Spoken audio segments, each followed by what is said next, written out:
So in this lecture, we're going to be going over the Excel sheet that I have provided for you, so you will be able to calculate your position sizing and keep track of your historical performance.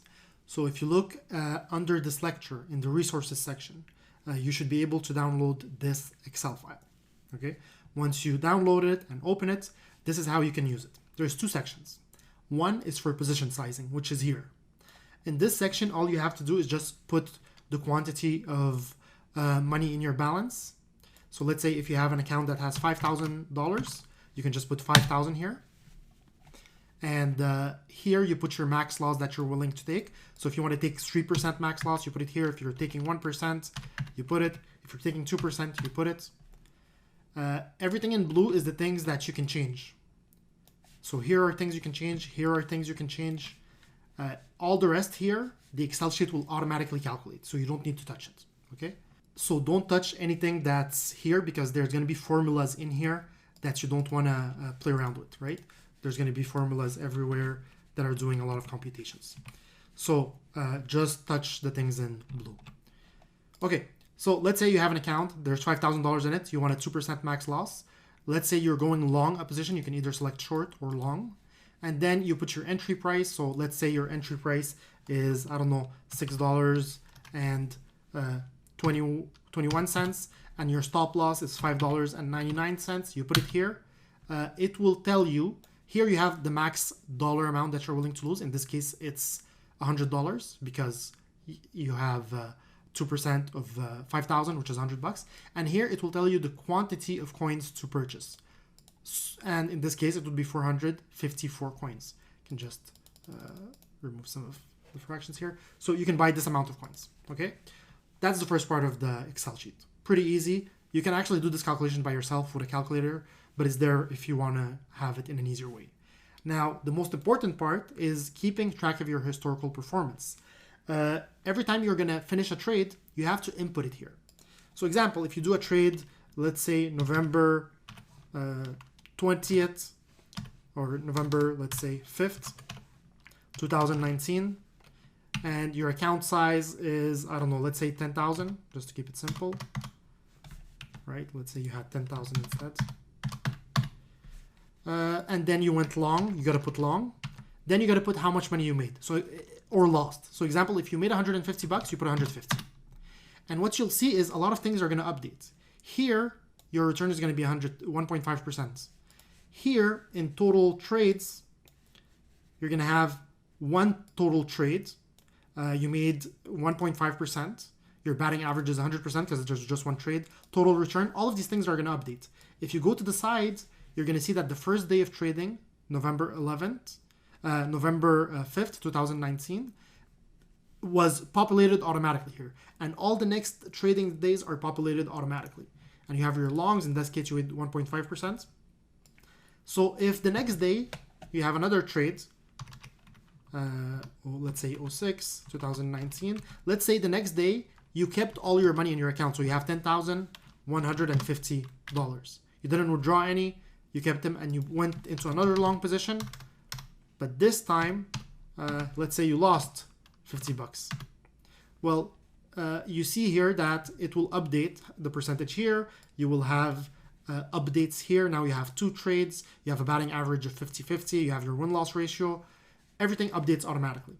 And even here, you will have an update for the next day. You can have multiple trades within a day, right? If I do another trade on the same day, and for that trade, I made them simultaneously. This is not very important if you don't have it precisely, because sometimes the account is going to fluctuate. It's just sometimes some people are going to withdraw a big portion of their account. So you need to know how much money you've made on this new portion of the account. Or sometimes people are going to add a lot of funds. So you want to make sure that the amount of money that you're putting, the returns, is based on the amount of funds that you actually have in your account. And it's just not just based on your initial account, because your account can fluctuate, especially if you're withdrawing money and adding money, right? So in this situation, let's say if I short, and let's say I made $300 that day. Well, you'll see that here on the same day, I lost 50, but then I made 300. So if I go here, you'll see that it'll update this. It'll say in my long trades, I had this. In my shorts, I I made this, so my total is different. So really, it's going to update for everything, and you're going to have your cumulative, which is going to update based on the previous trades. You have your cumulative short, and you have your cumulative total. So you have for every day, and then cumulative as you're going along. Now, as you do more trades, okay, and you know what? I'll actually input a bunch more trades. So I'll fast forward here, and I'll input some trades, and we'll see what it looks like when it's populated.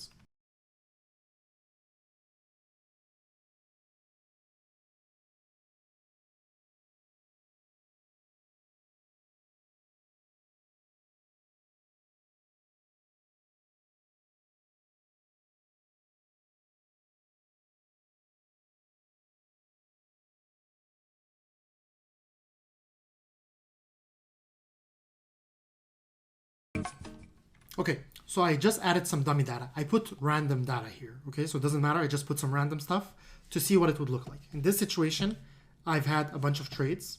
I've had a total of 22. So if I go here, all of this information would be here. Total trades, 22. I made 11 long, 11 shorts. Then I have my total return for all the trades. I have for my long trades and my short. So I see here the short trades, I made way more profit than my long trades, but still good. I have my average return per trade. Short trades were better. I have my batting average. So my batting average for the short trades is extremely high. Batting average for the long trades, not that good. But the win-loss ratio for the long trades was very good. And for the short trades, sub 1. Okay? So I have all that information here. I have my cumulative returns. So I have my cumulative shorts. Okay? So my short trades made more money. My cumulative longs. So my longs made a little bit less money, and my total made good money. So I can see here that, in the beginning, my shorts were making a lot of money, but my longs were losing. And then at one point, my shorts lost a bit of money, but my longs made a lot. So even though, these two strategies, the long wasn't doing as good, it was actually good in the sense that when the shorts lost, it made a lot of money. So when I look at my total returns, it's like almost going up. So there was like some type of negative correlation between my two type of trades, the longs and shorts, where when I was losing on one, in this case, I was making on the other, but I was making more. And then when I was losing on the other, I was making more in the other type of trades. So when you added them together, it gave me a nice curve for my profits, which is pretty good. I can look at daily returns, and this you can start looking at it. What happened here? Why was I losing at this time? Was it good? Was it bad? You can analyze that. Now, daily returns, you're going to see your daily returns. And this you can use to try and spot, like here, I had some big losses on that day or on that day. Why was that? In this case, the distribution looks okay, but sometimes if you see a lot of like small returns and then a huge return, then you might be like, well, can I reproduce these trades, or was that just one return that was so big, and if I miss that trade, my results won't look the same. Same thing for losses. Is it just a few huge losses that caused this? Could have you eliminated them? It's a good graphical representation to see this. And here you have your daily trades, and you have your cumulative, so you can see how in the long you started losing in the beginning, and then you started making, and then you ended up at 8%. And for the shorts, you lost a bit, but then you ended up at 20%, and the cumulative 29%. Now the last part here is the Sharpe ratio. So for your longs, you have an average return of this. Shorts, that's the average return, and this is for the total. And then you have your standard deviation. So for your longs, you have a 2.8 standard deviation, and then for your short, it's a higher standard deviation. Total, this is the standard deviation, and then you have the Sharpe ratio. So a 5 Sharpe ratio for your longs, an 11 for your short, and a 9 for the total, which is actually not only amazing, you can't get this type of Sharpe ratios in real life.